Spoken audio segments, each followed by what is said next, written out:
What is your business format for 2024? Hi, everyone. My name is Willie Miranda, and I'm with Brian Miranda. Hi, everybody. And Brian and I were just talking last week. We had a great meeting going over, like we do every year, we do semi-annual planning, talking about the next year, right? And we're talking about what are the things that we need to focus on going into the next year. So it's been really great for us as a company. But I wanted to share the format with you because I think that a lot of agents that we talked to about it just made it really clear, right? We talk about business plans, we talk about different things that we should be planning to do in a new year, and people just become blank, and they're like, well, where do I start? So I want to share with you a couple of things that we just took from our business planning meeting to give you just kind of more of a format of what you can follow. And there's really 5 things that we're going to talk about today. So I'll just jump in, Brian, and start off with the first thing is, when we're sitting there and we're looking at going into the new year, we always reflect back on the prior year. So we're looking now at 2023, and we call it bright spots. What were the bright spots in 2023?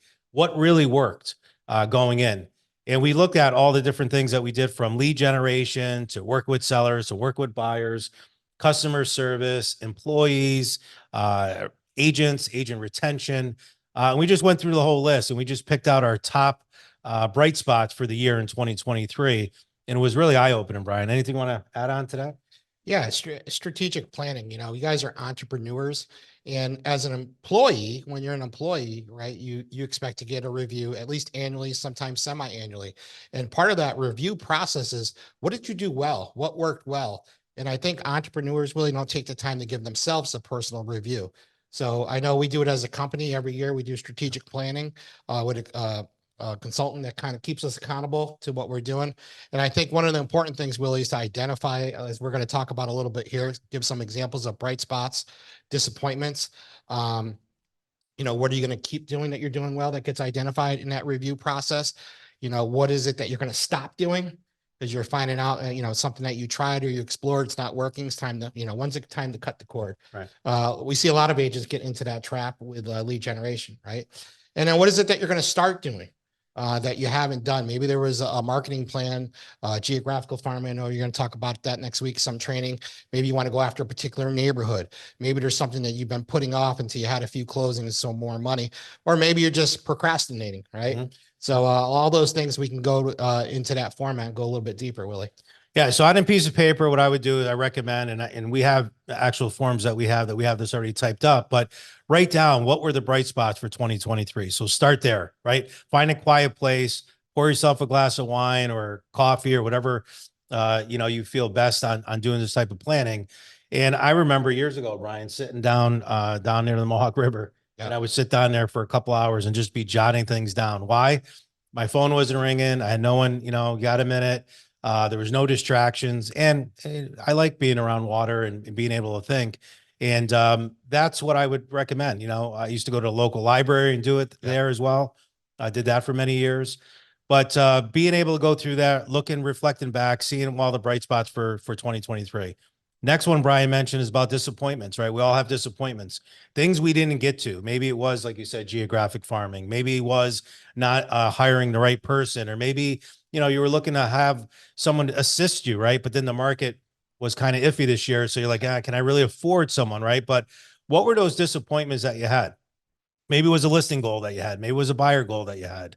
But writing those down are very important. And you don't want to make a laundry list, right? Like Sean, our coach, business coach that we work through this with, always says, like, you don't want to write a book, but what were the top 5, 6 disappointments that you had in 2023? Same thing with bright spots, right?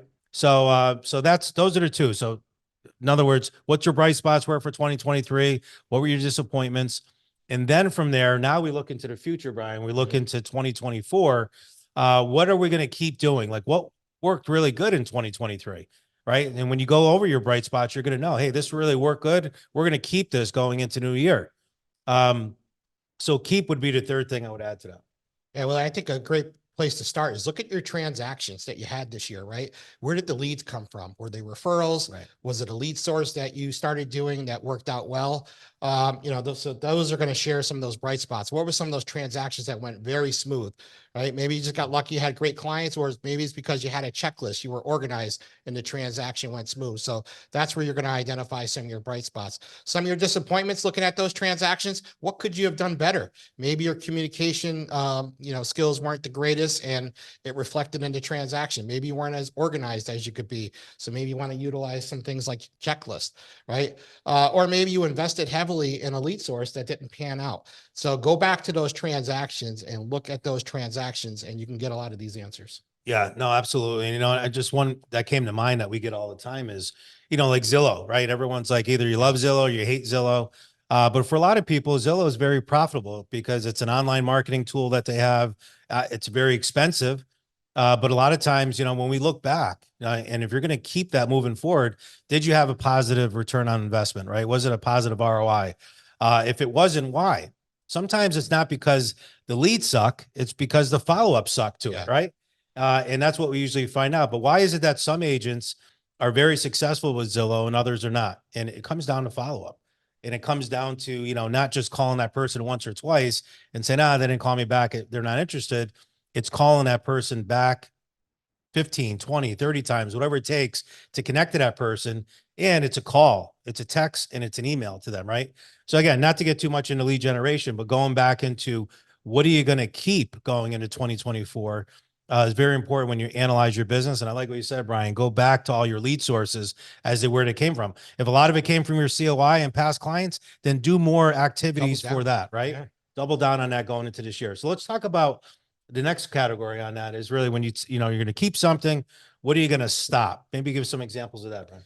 Yeah. So like, as I mentioned before, even going back to some of your transactions, you can identify quickly, I'm going to stop using a particular vendor. Maybe, you paired up with a vendor. I'm not going to pick anyone that you used before in the past and they dropped the ball and they made you look bad. Right. And maybe it happened on more than one transaction. So that could be an example.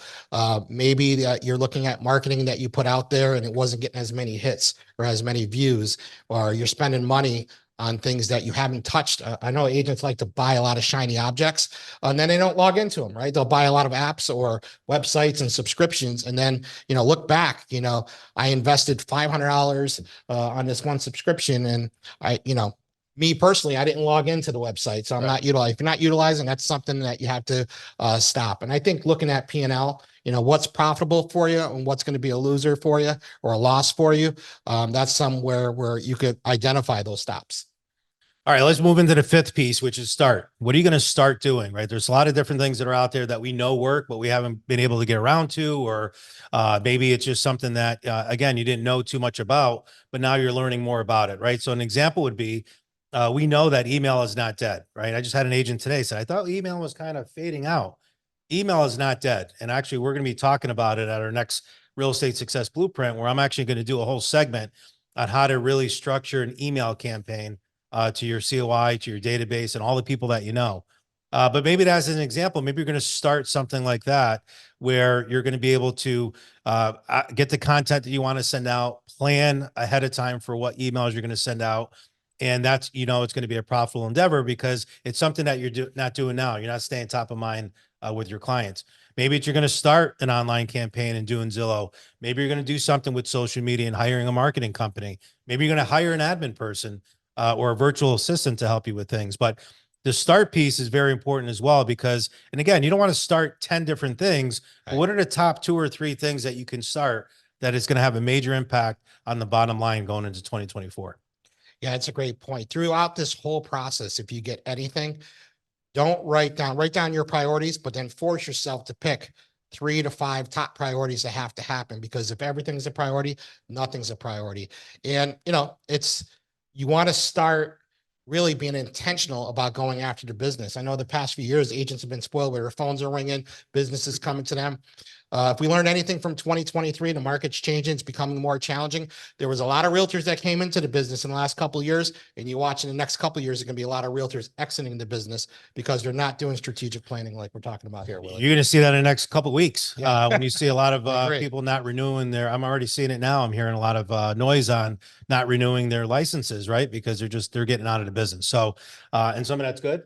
And some of it's pretty sad because people didn't do the right planning.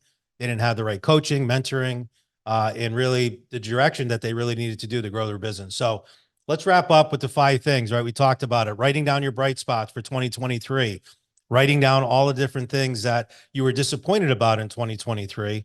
And then the last thing is going into 2024. What are you going to keep? What are you going to stop doing? And what are you going to start for 2024?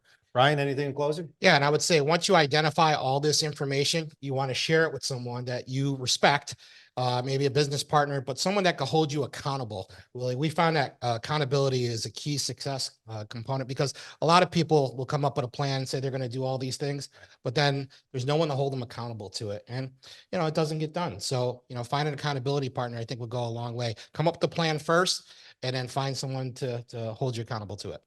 Awesome. So I hope you like the information that we share with you on this video. Looking forward to seeing everyone in 2024. We got some announcements coming up here pretty soon. We got a real estate success summit coming March 12th. We're lining up some great speakers for that.